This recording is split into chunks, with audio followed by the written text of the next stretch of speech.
sobrang turn on ang lalaki kapag pinupuri ang pangangatawan nila, lalo na kapag ang dinadala nila. Make sure lang na sabihin mo ito kung totoo. Pero kung sa tingin mong maliit talaga ito, tapos siya nang sinabi mo, hindi maniniwala syempre. Maitim ba skin, underarm at singit mo? K-Skin ang bahala sa'yo. Premium ang ingredients, paraben-free and sulfate-free, and FDA-approved, kaya safe for everyone. With K-Skin, ibalik ang alindog mo.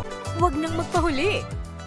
Hi guys! Welcome back to our channel. Kumusta po kayong lahat? Sana ay nasa mabuti po kayo. At sa mga hindi po nakakakilala sa akin, my name is Cheryl King. At kung bago lang po kayo sa channel na to, pwede po bang makahingi ng isang favor to please consider to subscribe dito po sa ating channel. And also, huwag niyo na rin po sanang kalimutan i-like and i-follow ang ating Facebook page official and also ang ating TikTok account, Cheryl King. Maraming salamat po. And for today's video, let's talk about mga bagay na gustong-gusto at inaasam-asam na madinig ng mga kalalakihan na sabihin ninyo sa kanila during pagtata. Things men love to hear in bed. Number 1, I want you. Lahat ng mga kalalakihan gustong-gusto nila ito marinig, lalo na kung manggagaling ito dun sa babaeng gusto nila or dun sa babaeng kapiling nila nung oras na yon. 100% yan pag narinig ng isang lalaki. Turn on yan sa kanila. Or yung mga salitang, I only want you. Naku, sure ball yan. Kinikilabutan na ang lalaki kasi rest assured siya na kanyang-kanya ka lang kapag naririnig niya ang mga bagay na to. Number 2, OMG, I like your nest.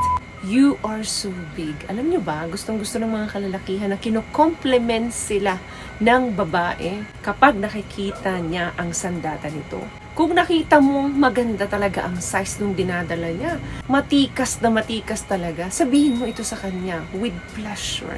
Nako, sobrang turn on ang lalaki kapag pinupuri ang pangangatawan nila, lalo na kapag ang dinadala nila. Make sure lang na sabihin mo ito kung totoo. Kung malaki, sabihin mo sa kanya na ang ganda ng dinadala mo. Pero kung sa tingin mong maliit talaga ito, tapos siya nang sinabi mo, hindi maniniwala syempre yung lalaki. Make sure lang na makatotohanan talaga yung sasabihin mo. Kung sa tingin mo namang maliit, hindi pasado sa standard mo, puriin mo na lang yung pangangatawan niya. Gustong-gusto kasi talaga ng mga kalalakihan na pinupuri sila. Another thing na gusto niyang marinig sa'yo, you are so sexy.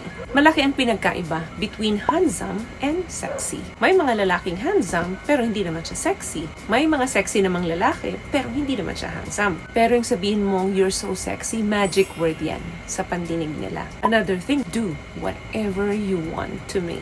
Gustong-gusto ng mga kalalakihan ang salitang freedom. Gustong-gusto nila na sila'y nagtitake charge dito. And the surprise factor can be major turn on sa mga kalalakihan yan. Pareho rin sa ating mga kababaihan yan, gusto rin natin ang sinusurpresa tayo pagdating sa kama.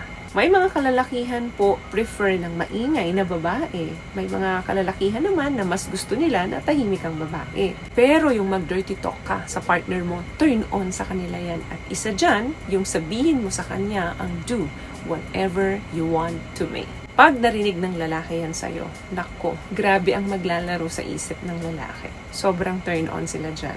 What I love about this product, itong No More Dark Secret ng K-Skin, bukod sa may advanced whitening na siya na kung saan pwede niyang matulungan na pumuti yung mga singit-singit mo, moisturizing, meron siyang anti-irritation, antibacterial, maintain healthy pH level. Hindi lang pambabae, meron din po tayong pang lalaki. Another thing, you're so strong. O, tingnan mo, gumagano'n pa yung balikat ko, ha? Pag nararamdaman ng lalaki na naipaparamdam nila sa partner nilang babae ang physical strength, sobrang pleasing yan sa mga kalalakihan. Gusto nila na nararamdaman ng mga partner nilang babae na malakas sila. Another thing, I love the way you smell.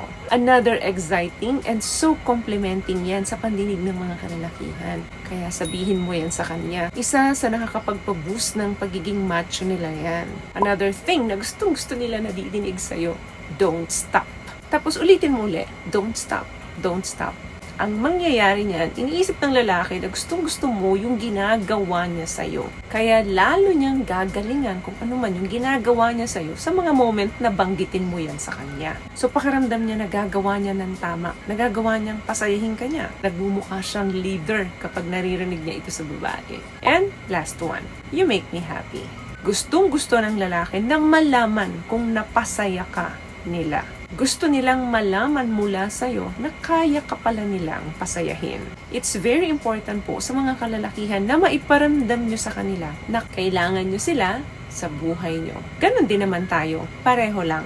Vice versa, gusto din natin nararamdaman sa mga partner natin na kailangan nila tayo. Yung tipo bang parang hindi nila ma-imagine yung buhay nila nang wala ang isa't isa sa inyo. Sa mga napag-usapan natin dito, alin dyan ang mga nabanggit na ninyo sa mga partner ninyo? At sa mga kalalakihan naman, alin sa mga napag-usapan natin ang gustong-gusto ninyo sabihin sa inyo? Comment down below. So, may nakuha ba kayong tips sa mga napag-usapan natin ngayon? At kung nagustuhan mo ang ating video, please give it a thumbs up. Comment down below and also share this video na rin po sa mga kaibigan sa tingin yung matutulungan ng video natin. Once again, palagi po kayong mag-iingat at palagi po kayong manalangin. Thank you guys for watching and see you in our next one. Always love yourself and be a blessing. Bye!